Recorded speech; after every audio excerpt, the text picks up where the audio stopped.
আল্লাহ তাআলা বলছে, বান্দা এবার যদি মনে করে থাকো তোমার গুনার পরিমাণ বেশি, তাইলে তুমি অন্য কোথাও গিয়ে লাভ নাই। আমি আল্লাহ তোমাকে আশ্বস্ত করতে চাই, গুনাহ যদি তোমার আসমান পরিমাণ হয়, গুনাহ যদি তোমার সমুদ্রের ফেনা পরিমাণ হয়, গুনাহ যদি তোমার হিমালয় পর্বত ছুঁয়ে যায়, গুনাহ যদি তোমার এই জমিনের বালুকণা পরিমাণও হয়, তুমি অন্যদিকে যাইও না।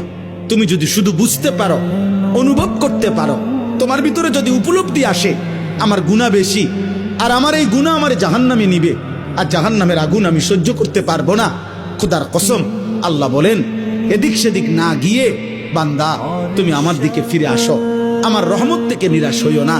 আমি ওয়াদা করলাম, আমি আল্লাহ এক সাগর নয়, আমি হাজার সাগর, এক পৃথিবী নয়, আমি আসমান ছোঁয়া গুনাহ একবারে একসাথে মাফ করে দেব। তুমি আমার কাছে আসো।